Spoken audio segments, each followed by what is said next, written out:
Hello guys, welcome back to the channel, welcome back to the garage.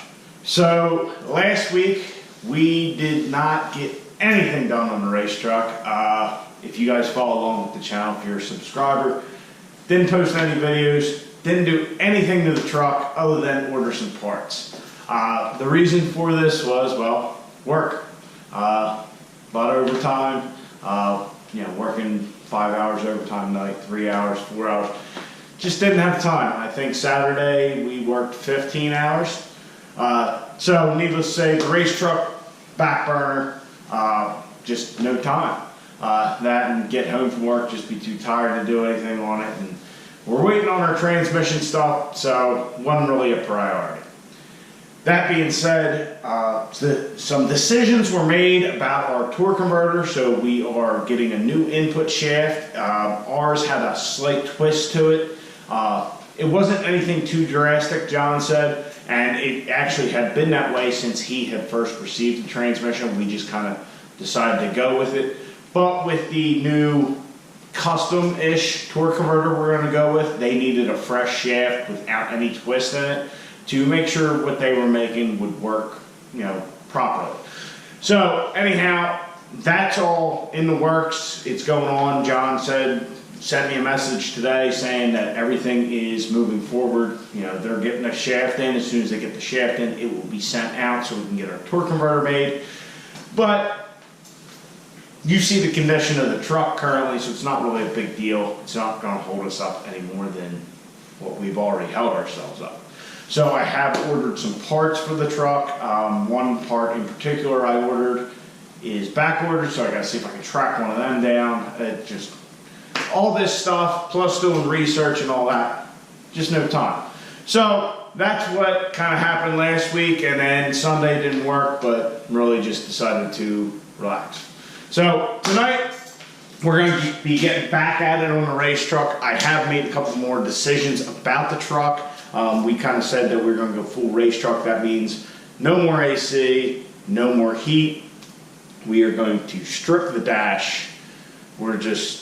We're not going to do a full custom dash at this point because I feel that will just take too long. So we're just going to strip what we have and cut it down and make it lighter and just what we need. I do want to keep the factory gauges in the truck. That being said, I want to use the factory gauges. And in doing so, I figured, hey, if I can have the factory gauges in the truck and still have them work with our fuel cell and all that, that'd be the tits. That'd be awesome. Just, yes, we're going to go with a smaller fuel cell than our 30 million gallon tank we got over here. But I would still like it to work just so I'm at the track I can see that, hey, we still got fuel. Just, if I had forgot to put fuel in it, it would at least ding at me and throw a light up and just, get sidetracked. It would bring my attention back to it. Wouldn't be something we'd make the mistake of doing. As you can see, I do have the factory sending unit out of the truck. When I was looking at sending units for fuel cells, you can actually get fuel cells with sending units in them, which I thought was great. Most of them have various ranges. The most common, and I think it was a GM type, is 0 to 90. I believe it was, well, it doesn't matter, but one of the two was full, one of them was empty. 0 ohms, 90 ohms. But there were a couple of others, so I pulled our sending unit to check that out. So as you can see, I have my multimeter plugged into our plug on our sending unit. I figured I'd check it out, see if we have a 0 to 90 or whatever the other options were. So as you can see, it says 995, which is fully empty. And when we go to full, we're getting about 51.5 ohms. So, amidst all my research, nobody makes that sending unit. At least not that I could find. If you know of one, let me know. But I couldn't find that. That's not one of the options for fuel cells. I couldn't find an aftermarket one that matched up. I couldn't find anything about these trucks with that particular ohm reading on the sending unit or any vehicles. So I decided to look at the LX platform cars, your Chargers, your Challengers, your 300Cs. I found a couple of service things in forums that guys had, and basically saying your reading should be exactly what we have. So it's not like I'm reading it wrong or our sending unit's just way the hell out. That's just how they are, and I guess nobody really worries about this factory fuel gauge on a sending unit for a fuel cell or racing application. So I did find a box that may work. The fuel cell I did order a fuel cell. Has a sending unit in it. I believe it is a 0 to 90 ohm. So I might get that little box just to see if we can get it to work. If not, I'll probably throw a resistor in a line just so it reads full all the time, or half tank just so it's not dinging at me low fuel. But that's just a little learning we made on the truck. That's last week.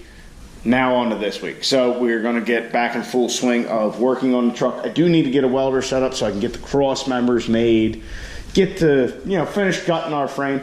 The exhaust, I have had quite a few comments, everybody telling me to get rid of this exhaust and all that. There is only one reason that I'm keeping the factory exhaust on the truck, and it's because I spent a lot of time on that downpipe with a selectable hood stack. So I just want to make that work properly with the other butterfly valve in the exhaust tract here, and that's the only reason. I just want to see my creation work the way I had envisioned, and after that we'll probably get rid of this whole thing, either get a new downpipe or make one to, just go right out of the hood.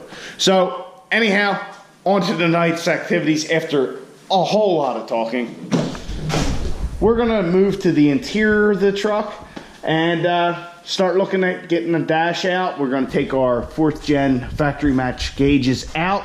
I will probably end up putting those in Caitlin at some point, just because they are nice gauges and no need to waste them on our drag truck setup.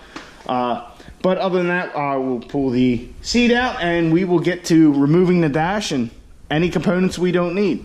So I've had enough talking. Let's get to it.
As you can see, I have the dash pretty much started to be stripped, or I have started stripping it, pulling all the wires and connectors, the heat and controls, all that kind of stuff apart.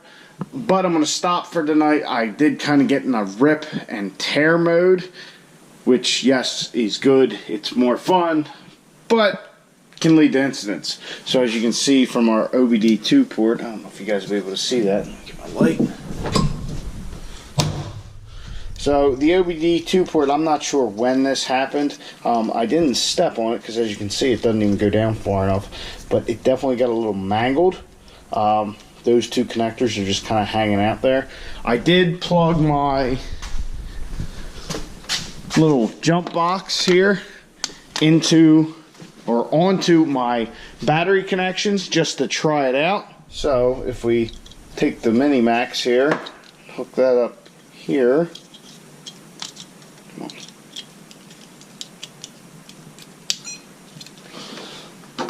The Mini Max does turn on. I do have the key in the on position. Mini Max fires up, initializing communication. Initializing communication. No, I took the key out.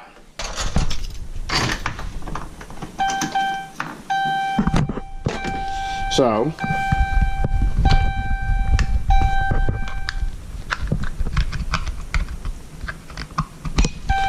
try this again. So as you can see, if I hook the Minimax up, it does sense the OBD2 port. If I push the throttle down, 100% throttle, 0, 100. So it is still reading. I don't know what those two pins that are kind of screwed up are for. I'm going to have to research that, but needless to say, I'm just going to stop right there for tonight.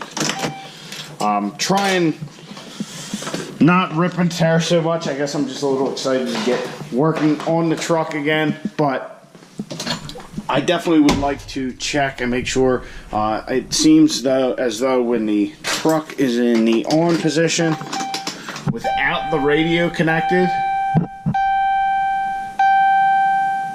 that it doesn't show anything up top here, which is fine. If I plug the radio in, it'll just say radio off. But I need to just double check that having our heater controls and all that disconnected doesn't screw anything up on the dash, because these things are so integrated, who knows. Remember this one connector right here, if we don't have that connected, the truck won't fire because, well, modern wiring's stupid.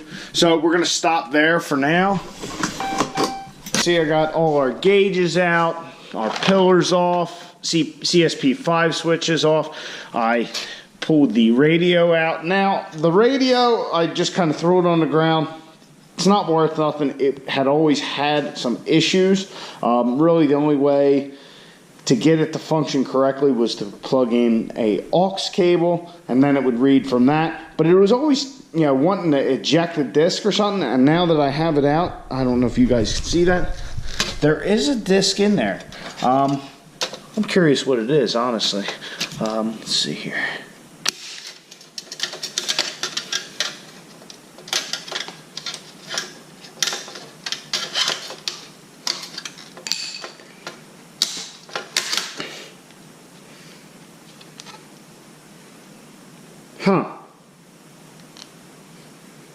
So, apparently the last CD played in this was the Game of Thrones book on tape. Interesting selection, I guess. Interesting. But doesn't really matter. All trash now. Taking apart the interior there, I kind of started off a little bit of a Tasmanian devil, just kind of started ripping and tearing stuff out, as I'm not going to need it. And that proved to be ineffective. Just really should take a little more care. I do know better. But, oh well, we'll get everything fixed up. If there is a problem, goddamn bugs. If there is a problem with the OBD2 port, we'll obviously wire something else in there. It's only 3 wires, only 2 of them are exposed, so I'll see if I can find a wiring diagram, find out what those 2 are, see what we got to do. I don't think it's a big deal. Minimax still reads, so there's no reason to think that it's not communicating correctly with the computer.